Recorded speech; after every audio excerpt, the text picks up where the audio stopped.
साजिशों का कोई चेहरा नहीं होता और हादसों पर किसी का पहरा नहीं होता। नमस्ते, मैं हूं दिग्विजय सिंह। आज उत्तराखंड की पहली साइबर क्रिमिनल स्टोरी। जी हाँ, उत्तराखंड में जब साइबर क्राइम शुरू हुआ था तो पहली कहानी जो वहां से निकल कर आई थी वो सच्ची दास्तान हम आप तक शेयर करेंगे और आप तक पहुंचाएंगे। उससे पहले हम आपसे निवेदन करते हैं कि इस चैनल को सब्सक्राइब कर लीजिए ताकि आप सावधान रह सकें, सतर्क रह सके। यहाँ दिखाई जाने वाली, बताई जाने वाली हर एक कहानी आपको न सिर्फ सतर्क करेगी बल्कि साइबर क्राइम से या दूसरे जुड़े हुए क्राइम से सावधान भी रखेगी। तो आज जो कहानी हम आपके लिए लेकर आए हैं वो cyber encounter. Ashok Kumar IPS है, उन्होंने ये सत्य घटनाएं जो उनकी जिंदगी से जुड़ी हुई थी उस पर लिखी हुई थी। इसकी जो कहानी है जो हम आपके लिए लेकर आए हैं, जो सच्ची दास्तान है, इसमें जगह का नाम वही है लेकिन कुछ किरदार हैं, उन किरदारों को बदल दिया गया है, उनके नाम बदल दिए गए हैं ताकि गोपनीयता बरकरार रखी जा सके। लेकिन ये कहानी बिल्कुल सच्ची है। तो इस कहानी का नाम है लॉटरी जो कभी खेली ही नहीं गई। 23 साल की अनुराधा, 23 साल बहुत ज़्यादा उम्र नहीं होती है, लेकिन 23 साल की अनुराधा अपनी करियर में बहुत अच्छा कर रही थी और उसने अपनी पढ़ाई जिस तरीके से पूरी की थी वो आउटस्टैंडिंग था। और उस पढ़ाई को पूरी करने के बाद उसको टिहरी गढ़वाल के पास में एक जो होटल था जहाँ से ऋषिकेश और हरिद्वार पूरा साफ साफ दिखता था, नरेंद्र नगर में, उस होटल में वहाँ पे उसको जॉब मिल गई। अब उस जगह जाने के बाद अनुराधा को लगा कि ये अपने आप में अद्भुत जगह है और उसको इस बात का गर्व था कि इस छोटी सी उम्र में उसको इतनी अच्छी जॉब मिली है। उसके माँ और उसका एक छोटा भाई, परिवार में यही दो लोग थे और इन दो लोगों के साथ वो बहुत खुश थी। और नरेंद्र नगर में जो उसका होटल था वो अपने आप में आलीशान था और ऋषिकेश और हरिद्वार से जुड़ा हुआ था, तो स्वाभाविक सी बात है लोगों का तांता लगा रहता था, लोग आते जाते रहते थे। अब सब कुछ ठीक चल रहा था, पैसे भी बहुत अच्छे थे, चीज़ें बहुत बढ़िया थी, लेकिन कहीं ना कहीं एक चीज़ उसको खटक रही थी कि उसके जो छोटे भाई थे, वो छोटा भाई अभी कुछ करता नहीं था और उसको लगता था कि थोड़े और पैसे आ जाएं कहीं से तो शायद ज़िंदगी और अच्छी हो जाए, भाई को भी वो कहीं लगवा दे, उसका भी काम पटरी पर आ जाए, चीज़ें बहुत अच्छी हो जाएं। इस सोच के साथ वो चलती जा रही थी कि भाई कुछ ना कुछ और होना चाहिए, थोड़ा सा कुछ और, थोड़ा सा एक्स्ट्रा इनकम और कहीं से आ जाए। यही सोचते सोचते एक दिन वो अपना ऑफिस से घर जाने के लिए अपने लैपटॉप को शट डाउन कर रही थी। अचानक उसको एक मेल दिखाई पड़ा। उस मेल में एक लॉटरी का जिक्र था और बताया गया था कि आप वो लॉटरी जीत चुकी हैं। वो मेल जहां से आया था उस मेल का नाम था mail net desk @EART link net. अब यहां से इस आईडी से उसके पास जो मेल पहुंचा, उस मेल को देखकर वो बड़ी खुश हो गई क्योंकि अमूमन उस समय उत्तराखंड में कभी कोई सोच नहीं सकता था कि स्पैम या फर्जी मेल, इस सब चीज़ों के बारे में लोग बात नहीं करते थे, बहुत सरलता से चीज़ों पे विश्वास कर लेते थे। मेल देखा, मेल देखने के बाद उसने कहा कि हैं, रिफ्रेश किया, फिर से देखा, उसने कहा है लॉटरी लग गई है। और लॉटरी की जो रकम थी उसको उसने काउंट किया, काउंट करने पे वो करीब 1,95,00,000 रुपए थी। अब ये देखने के बाद उसके होश फाख्ता हो गए, उसको लगा बाप रे बाप, इतने पैसे की लॉटरी लग गई। उसके अंदर खुशी मतलब वो छुपा नहीं पा रही थी। अब वो जैसे वो मेल देखती है उस पर तुरंत वो रिवर्ट बैक करती है। अब वो घर जाने का टाइम हो चुका था, उसी दिन उसके भाई का जन्मदिन भी था, लेकिन वो जैसे रिवर्ट बैक करती है उस पर तुरंत रिवर्ट बैक आता है। रिवर्ट बैक आता है मतलब उस पर बातचीत हो रही होती है कि आपकी लॉटरी कंपनी की तरफ से बातचीत हो रही थी कि अनुराधा आपकी लॉटरी लग गई है, चीज़ें हो गई हैं, आप प्लीज़ जो है क्या नाम है निश्चिंत रहिए, आपका पैसा आपके पास जल्द से जल्द जो है पहुंच जाएगा। ये सही चीज़ें हो रही थी। अचानक से अंतिम जो मेल आता है उसमें लिखा रहता है कि इसके लिए जो पेमेंट अधिकारी होता है उसको करीब 1,27,000 रुपये डालना है। उनका नाम उसने विक्टर केल्विन बताया। इनके अकाउंट में 1,27,000 रुपये आप डाल दीजिए और ये जो रकम है ये आपके अकाउंट में आ जाएगी। रकम 1,95,00,000। मांगा कितना जा रहा था? 1,27,000। अब एक बार को लगा कि ये तो क्या है, अनुराधा को भी लगा कि यार पैसा मुझे मिलना चाहिए, वो हम उसको दे रहे हैं। तो उसने ये मेल पे लिखा था कि भाई ये धनराशि ब्रिटिश राजस्व विभाग यूनाइटेड किंगडम को भेजनी है टैक्स के रूप में, इसलिए लग रहा है, बाकी और कोई बात नहीं। अनुराधा विश्वास कर लेती है। उसके पास कुल मिला के 80,000 के आसपास जमा पूंजी थी। अब उसको 47,000 रुपये और चाहिए थे। अब वो कहाँ से लाती? इसी उधेड़-बुन में वो अपने स्कूटी से निकलती है, सीधे घर पहुंचती है, भाई की पार्टी वार्टी में शामिल होती, समझ में नहीं आता उसको क्या करे। लेकिन उसके दिमाग में एक चीज़ आ गई कि भाई जिस होटल में वो काम करती थी, उनके जो अकाउंटेंट थे वो उस पर बहुत भरोसा करते थे, और एक बार उसने उस तिजोरी में देखा था काफ़ी पैसे थे और उसकी तिजोरी की चाबी वहीं रखी रहती थी। अनुराधा ने सोचा कि चलो ठीक है, इसमें से 47,000 रुपये निकाल लेंगे, अब बाद में जब मेरे लॉटरी के पैसे आ जाएंगे चुपचाप ले जाके रख देंगे। अब ये सोच के साथ वो वहां से निकलती है और जाती है दूसरे दिन धड़कते दिल के साथ होटल में। जैसे ही अकाउंटेंट किसी काम से बाहर निकलते हैं, धीरे से उनके कमरे में पहुंचती है, चाबी से लॉकर खोलती है, उसमें से 5 गड्डियां निकाल लेती है 100 की, 50,000 के आसपास निकालती है, और उसके बाद 1,27,000 रुपये ले जाके तुरंत वहां से निकल के बैंक जाती है। कहती तबीयत नहीं ठीक लग रही है, छुट्टी ले लेती है, बैंक में जाके जमा कर देती है। सोच ये चल रही थी कि अब तो मैं करोड़पति बन गई, 1,95,00,000 आने वाले हैं, 1,27,000 रुपये मैंने जमा कर दिया, अब तो कोई दिक्कत ही नहीं है। इन्हीं सोच के साथ चीजें उसके दिमाग में घूम रही थी, चीजें जो है वो कर रही थी। अचानक से उसके पास एक बार फिर से फोन आता है कि भाई 24 घंटे के अंदर आपका पार्सल आपके पास भेज दिया जाएगा। तो उसको लगता है कि यार कितना आसान है पैसा कमाना।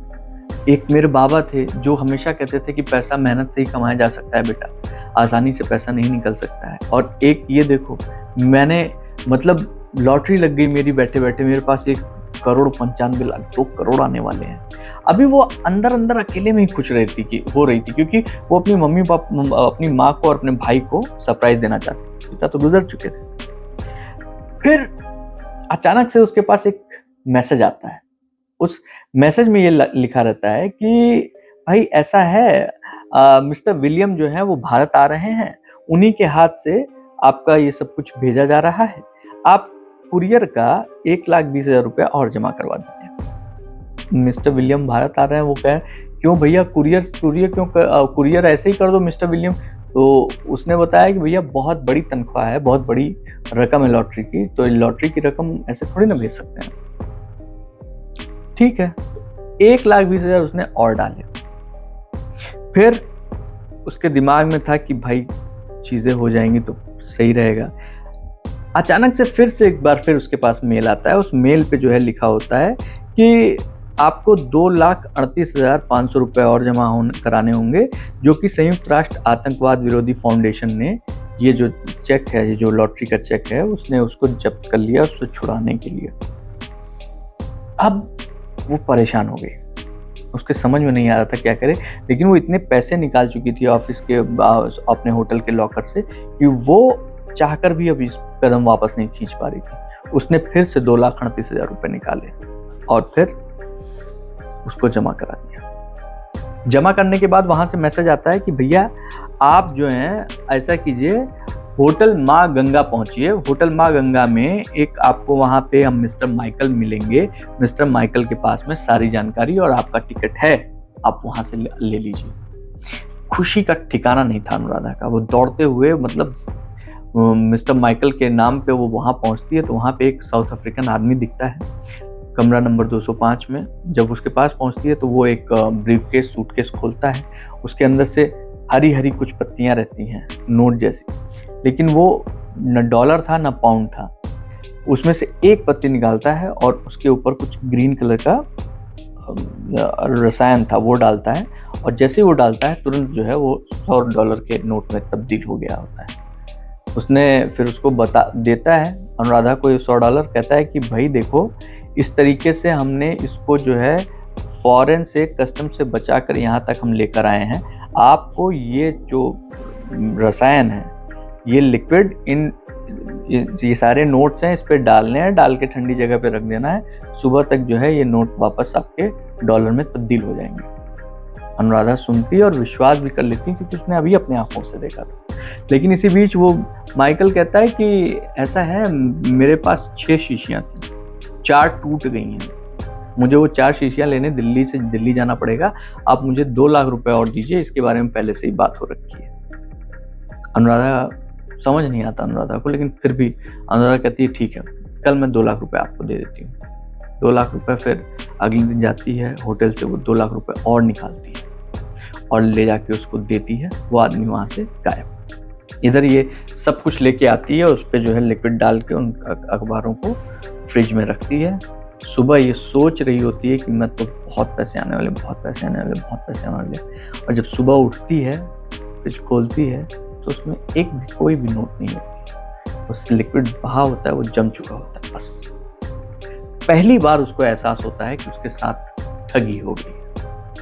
ये पहला मोमेंट था जब उसको एहसास हुआ था कि कुछ तो गड़बड़ है।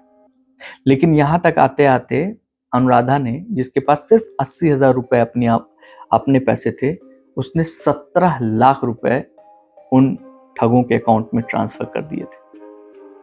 अब अनुराधा समझ में नहीं आता है कि क्या करे। वो तुरंत जो है ये बात अपने अकाउंटेंट को बता देती है। अकाउंटेंट को जब ये पता चलता है, चूंकि रसूख का मामला था, बड़ा होटल था, वो तुरंत बात वहाँ पे उत्तराखंड में पहुँचती है। उत्तराखंड के डीआईजी इसमें सीधे इन्वॉल्व होते हैं और एक पुलिस की रणनीति बनाई जाती है।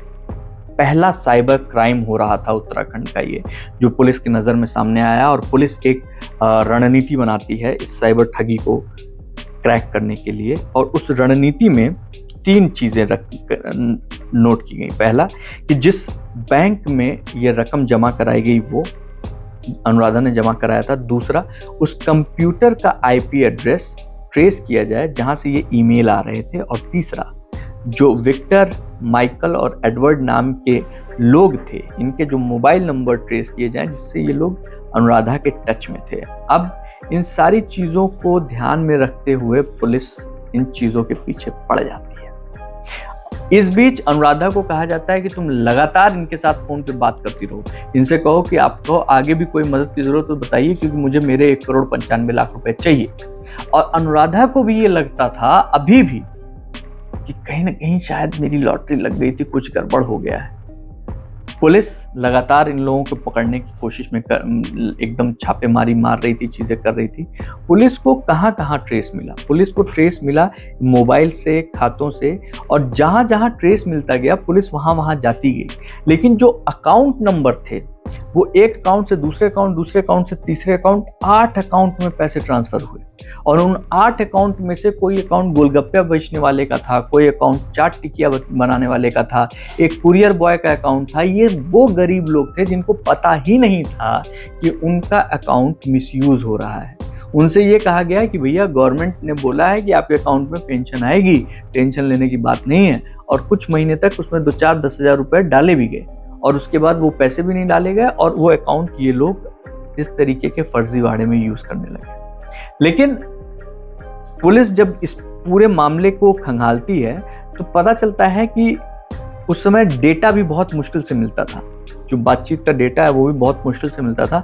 पुलिस उस डेटा को भी निकलवाती है और पता चलता है कि ये पूरा खेल जो है वो वहीं हिंदुस्तान में बैठ के खेला गया, और हिंदुस्तान में बैठ के ही ये पूरे खेल की साजिश रची गई।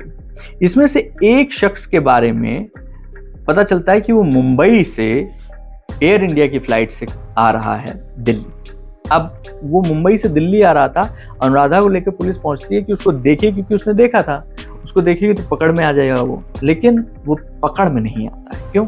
क्योंकि वो उस फ्लाइट से आता ही नहीं है। पुलिस इस तरीके से कई बार जाती है, धप्पा बोलती है, लेकिन हर बार उसको निराशा हाथ लगती है।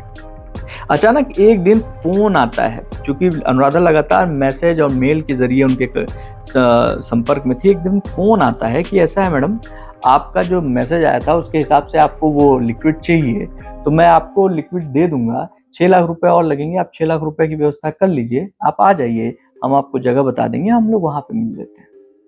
अनुराधा तैयार हो जाती है, पुलिस को भी ये बात बता दी जाती है, और फिर सुनियोजित तरीके से अनुराधा एक रेड कलर की शॉल ओढ़ के जाती है। पुलिस ने बोला था अगर ये वही लोग होंगे तो बस तुम शॉल गिरा देना। अनुराधा ऋषिकेश और हरिद्वार के बीच में एक जगह थी, उस होटल के पास पहुंचती है और वहां पे जाके उनसे मिलती है।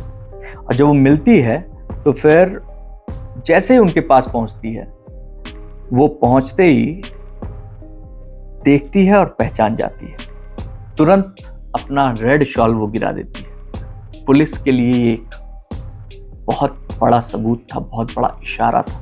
पुलिस तुरंत चारों तरफ से उन लोग को घेरे रखती है और एक एक करके सब कुछ दबोचती है। जब ये लोग दबोचे जाते हैं तो पता चलता है कि इन लोगों का एक इतना बड़ा नेटवर्क है जो लगातार यही काम कर रहा है, अच्छे अच्छे लड़कियों को, मासूम बच्चियों को वो इसी तरीके के अलग अलग सब्ज़बाग दिखाकर, जिनको ज़रूरत है उनको ऐसे सब्ज़बाग दिखाकर ठगी का खेल खेला जा रहा था। चूंकि ये उत्तराखंड में ठगी का पहला मामला था, इसलिए लगातार सुर्खियों में बना रहा। और फिर जो जालसाजी करने वाले साइबर क्रिमिनल्स पकड़े गए, उसमें कुछ साउथ अफ्रीका के लोग शामिल थे, कुछ लोग भारत के शामिल थे, कुछ लोग विदेश में बैठे हुए थे जिनके नाम निकल के आ रहे थे वो शामिल थे। लेकिन हिंदुस्तान में जितने भी लोग थे उन सबको जो है उत्तराखंड पुलिस पकड़ती है और उसमें दिल्ली पुलिस उनका पूरा साथ देती है। धारा 406, 420, 231, 235, 120 बी, 489 ए, 489 बी के तहत इन सब के ऊपर मामला दर्ज किया जाता है। और इसमें से कुछ लोग, जैसे पीटर, उसका जो पासपोर्ट था वो एक्सपायर हो चुका था, वो भी जो है उसके उस चीज़ को लेकर भी मामला दर्ज होता है। मतलब कुल मिलाकर ये है कि उत्तराखंड पुलिस ने उत्तराखंड के पहले साइबर क्राइम के पीछे खड़े हुए जितने भी चेहरे थे नकाबपोश, सबके नकाब खींच दिए थे। अपने आप में एक बहुत बड़ी घटना थी और इस घटना के बाद पुलिस को लोगों ने और मीडिया ने बहुत सराहा था। तो आज इंडियाज क्राइम फाइल्स में इतना ही। लेकिन इस तरीके की तमाम कहानियां सुनने के लिए और अपने आप को क्राइम की स्टोरीज से अपडेट रखने के लिए हमें ज़रूर सब्सक्राइब कीजिए और खुल के ऐप डाउनलोड कीजिए और क्राइम फाइल्स को वहाँ पे फॉलो कीजिए। सतर्क रहिए, सावधान रहिए। जय हिंद।